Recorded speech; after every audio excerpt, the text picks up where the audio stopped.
The US just updated its protein recommendations, and it's got the internet talking. If you work out, this could help you make faster progress. But if you don't, it might not be as helpful as it sounds. Here's how to actually understand the new numbers and the common mistake most people are about to make. For decades, the standard recommendation was 0.8 grams of protein per kilogram of body weight. That's roughly 0.4 grams per pound for anyone thinking in pounds. The government said that was enough, but over the last 5 years, more research came out, particularly among people lifting weights and older adults. This amount seemed too low. Muscles break down under tension.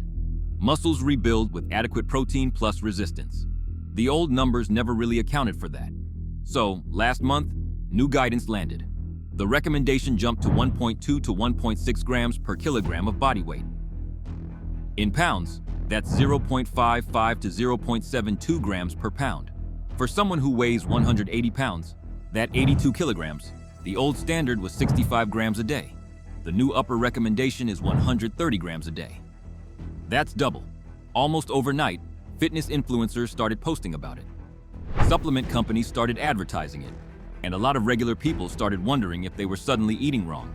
The confusion is real, and it matters, because the guidelines don't say everyone needs 1.6.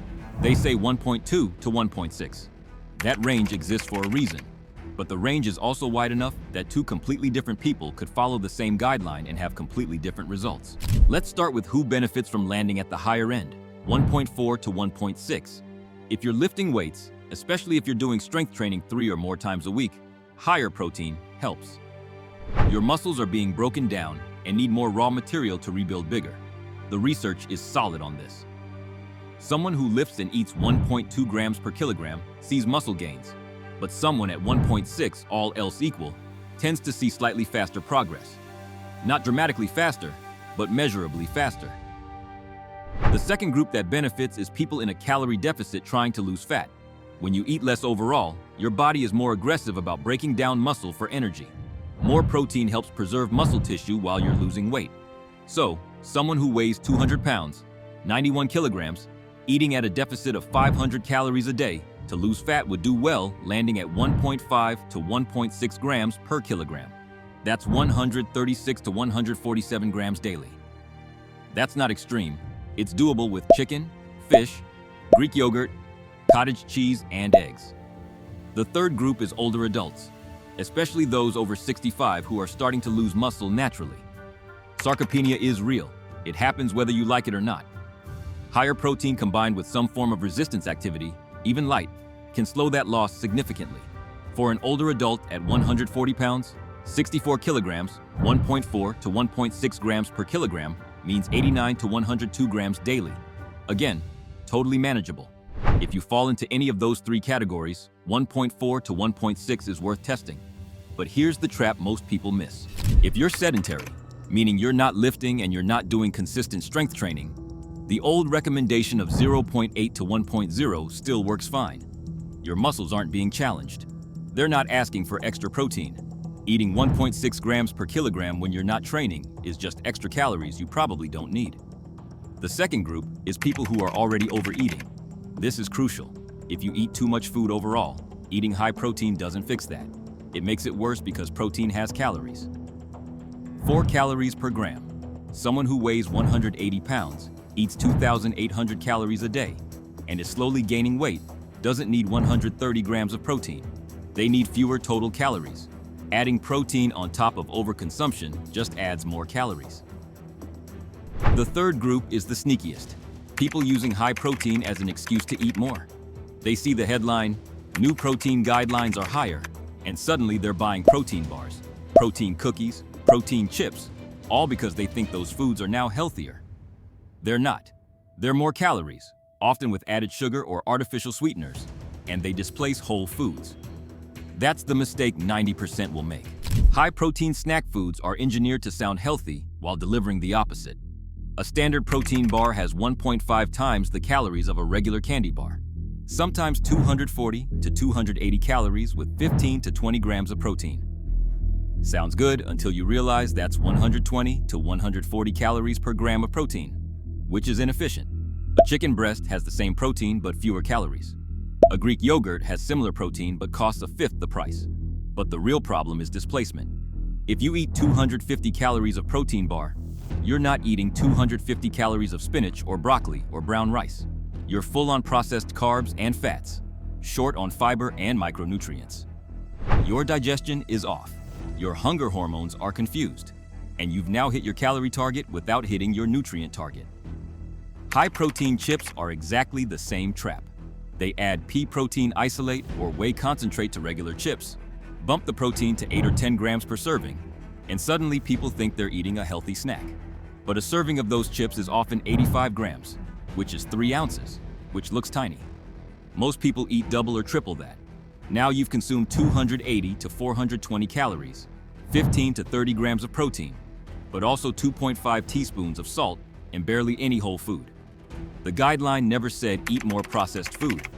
It said higher protein can help people with specific goals. The marketing machine took that and ran. This is why the confusion is everywhere. The science landed and the advertising rushed in before the education could catch up. Here's an approach someone could consider testing for a week to figure out where they might land. This assumes someone has a specific goal: muscle building, fat loss, or preserving muscle as they age. Start by picking a body weight. Let's say someone weighs 180 pounds, 82 kilograms, lifts 3 times a week, and wants to build muscle slowly while staying lean. One might consider 1.4 grams per kilogram. That's 115 grams of protein daily, right in the middle of the research window for moderate strength training. For the first 3 days, someone could eat 3 sources of whole protein at each meal. Breakfast might be 2 eggs plus 1 egg white with Greek yogurt and an apple, around 32 grams of protein and 400 calories. Lunch might be 4 ounces of chicken with rice and broccoli, around 35 grams and 450 calories. Dinner might be 4.5 ounces of salmon with sweet potato and greens, around 35 grams and 520 calories. 1 snack of cottage cheese with berries, around 28 grams and 180 calories. Total around 130 grams of protein and roughly 2,000 calories for the day. The suggestion is not to add extra protein just because the guideline went up. During these 3 days, someone could pay attention to specific signals. How is hunger at mid-afternoon and evening? How does recovery feel after training? Does energy stay consistent or drop off? Does the scale move or stay stable? These observations matter more than following the numbers perfectly. On day 4, if hunger shows up mid-afternoon, one option might be to add 1 palm-sized portion of carbs like rice cakes or fruit. If recovery feels fine after training and the scale is stable or moving in the desired direction, stick with the original number. This is where someone starts learning what their body actually needs versus what the guideline says it should need. Around day 5 and 6, patterns emerge. Energy levels become clearer. Sleep quality might feel different. Performance in the gym tells a story. Is someone lifting with the same strength, or does fatigue show up earlier? On day 7, check in honestly. Weight stable where wanted, energy good or flat, hunger manageable or struggling. If everything feels right, that 1.4 worked. If someone feels constantly hungry or recovery is slow, they might bump to 1.5 by adding 1 extra ounce of meat at lunch or dinner. If someone feels overfull or bloated, they might drop to 1.2 by removing 1 egg at breakfast. This is a 1-week calibration, not a month-long commitment. Someone will know quickly if the protein amount is working because hunger and performance will signal that. That gives personalized feedback rather than just following a number that doesn't know their individual goals, training intensity, or metabolism. By week 4, someone would have a clear sense of where they personally land and what that looks like in actual meals, not just calculator numbers. The new guidelines are not wrong. The research behind them is solid, but they're also not a mandate. They were a range, and they were written for specific contexts. People trying to build or preserve muscle. That context got lost the second the headlines dropped. Now everyone thinks higher protein is universally better, and companies are selling that idea. The truth is simpler. If you're lifting weights, or you're over 65, or you're in a calorie deficit, 1.4 to 1.6 grams per kilogram is worth trying. If you're none of those things, 1.0 to 1.2 is still fine. And regardless of which number you pick, get it from actual food, not from processed bars and shakes designed to look healthy while maximizing profit. One last thing, these guidelines are general. Your individual context matters. If you have kidney disease, protein intake is a different conversation. If you have diabetes, the total carbs matter more than the protein grams. Consider your situation and talk to a professional if you're not sure where you land. So, here's the question everyone's arguing about. Do you think this is science or politics? Is this legitimate research that got oversimplified by marketing? Or is the whole thing blown up to sell more supplements and high-protein snacks? And more importantly, how many of you are going to fall for the protein trap? How many high-protein bars and chips do you think you'll buy before you realize they're just expensive junk food with the marketing angle? Drop that in the comments. Let's see if the fitness industry is actually about results or if it's about making you feel like you're doing something while companies take your money. Speaking of eating right, if you want to know which dirt cheap foods actually build muscle without breaking the bank, I made a whole video on that. 5 foods that gym bros have been using for decades. Foods you probably already see at the grocery store but never thought twice about. The video breaks down exactly why they work, how much protein they actually have, and how to use them without getting bored. It's 5 minutes, and honestly, it might save you hundreds a month on your food bill. Check it out right after this one.